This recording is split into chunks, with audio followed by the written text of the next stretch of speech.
All right, so today we're going to be talking about the compound light microscope, which is the one we use in class. So I want to make sure you know how to work a microscope. If you really want to practice on a microscope, you can go to 5 and below and purchase a $5 microscope with slides. You can also swab your cheeks and everything to see your cells. Um, we're also going to be talking about active transport.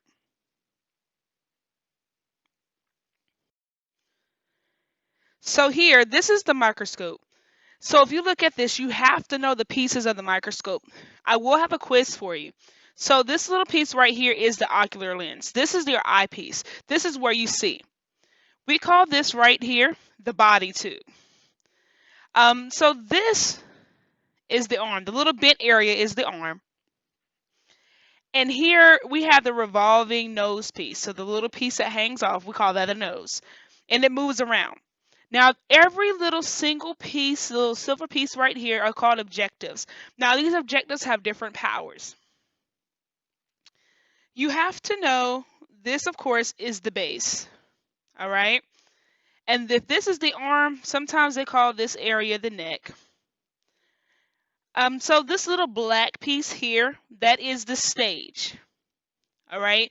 Now these clips are the stage clips. This holds your slides in place. Here we have the diaphragm. The diaphragm actually allows you to do the light source. So how much light you want. Do you want it to be bright or dark? So that's what the diaphragm is for. So this is the light levels. This is where your light comes from. Now we also have the coarse and we have the fine adjustment. So the coarse is, of course, is going to be allow you to see if it gets clearer, blurrier for your vision sight. And then we also have one that's going to help pull this up and down as well. So we have the fine and we have the coarse. So both help for your adjustment for how close you bring the stage up. And then also if it needs to be blurred or clearer for you. So these again are objectives, right? So these objectives that we have is going to be your total magnifying power, which is calculated by multiplying your ocular by the objective that you're using. So all of your ocular lenses is going to be 10 times. So if it says 4x on it, that means you're seeing 40 times the original size. Okay? So that's that one. So if you have a 10 times objective, which is this one, you're going to see 100 times the size that it really is. If you have a 40 times, you're going to see 400 times what it is. Of course, if you have 100 times 10 is going to give you 1,000 times more. So here is just an example by looking here. This is 40 times. So we can see a lot of it. We can see it's real small, but can you really see the details? No. So the greater the magnification, the smaller the field, because you're not going to get a big spectrum of the field. You're going to actually see smaller portions, but more detail. The field of vision, again, appears dimmer under high power and under low power. So here is 100 times. You see the little things in there, but you can see some whites and some cells. And again, this is a wood cross. And if we go bigger, you can actually see all the details of the shapes of the cells, the big gaps versus the small gaps. Now, when we use the compound light microscope, the thing is you're going to see it being enlarged. So we're going to magnify it. But as well as going to be reversed and backwards. All right? And it's going to be inverted upside down. So let's look at this giraffe. Once it hits, because it is a convex lens, and when the light reflects, it makes everything flip upside down and it enlarges the image. So again, makes it bigger. You see that it's reversed, and then it's also upside down. So if you had an E, it would actually look like this in the microscope. Okay? So these are just your rules to make sure you understand how to carry a microscope and work a microscope. Well, a lot of you are not in the classroom at this moment, but because you still have to understand the difference, we have to know that you have to carry it by its arm and one hand on the base. Okay? Put it on a flat surface. Do not put it on the edge. If it falls, these are cost thousands of dollars you would have to replace. The arm should always be towards you. Okay, so again, we have the microscope and we have the eyepiece, and then we have the arm, and then the neck, and then the base. Okay, and this is the ocular lens and the stage or whatever. So this piece should always be towards you. You look through the eyepiece. Again, you use a diaphragm to adjust the light. Okay, and first you want to do the coarse. Okay, and then the low power objective. Once you get it in focus on the low power, then you turn it to the high power. And then once you turn it to the high power, you use the fine adjustments to focus. So again, the coarse is going to help you get the high, bring the stage up higher and lower, and then the fine is going to allow you to see if it's going to be blurry or it's going to be as clear as possible. And then when it's time to put it back up, you have to cover it up. So let's talk about active transport. Now, we did talk about passive already. So just a quick review on the screen. Passive, remember passive, it was high to low, and it required no energy, right? So think about it again. If you're on a mountain and you're riding a bicycle, it does not take energy to go down a hill. So now we're going to be talking about active. So now you're going to understand the difference between active and passive, and we're going to understand the process of active transport, as well as the specific cell adaptations to help cells survive. So active transport, this goes against. Now passive, here's your difference. Passive goes across. This goes against. This goes from low to high. Remember, passive is high to low, right? Active requires energy. Remember, passive, no energy. Particle movement may occur into or out of the cell. Now we have three examples, like we had three examples of passive, right? So for active, we have sodium potassium pump, endocytosis, and exocytosis. Well, for passive, we had diffusion, we had osmosis, and we had facilitated diffusion. Okay. Now, when I think of active, this says it requires energy, right? And remember, the energy that we had was no ATP. Well, let's circle the A, let's circle the T, P. These three letters have ATP. ATP is the source of energy needed from the cell. Now, active transport does not mean ATP, but it uses ATP. So if you take the ATP and circle it from active transport, to help you remember that it needs energy. Now, if someone has hyperactivity disorder, ADHD, right? What is the key word? Hyperactivity. And we people who have ADHD, we understand they have a lot of energy, right? They're always active. So think of when something's active, you have energy. When your car is running and it's active, it has what? It's energy. So we have three types. So the first one is the sodium potassium pump. There, that's what it does. It moves sodium, which is Na, goes through the pump. K is potassium. So the exchange of sodium and potassium across the membrane as needed, and it's against the gradient. So again, remember, passive was across the gradient. This one is against the gradient. This requires ATP.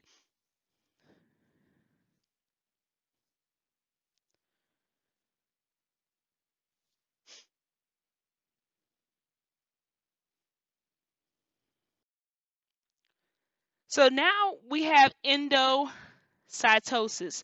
Again, quick word. Endo, inside or enter. Cyto. That right here is cell.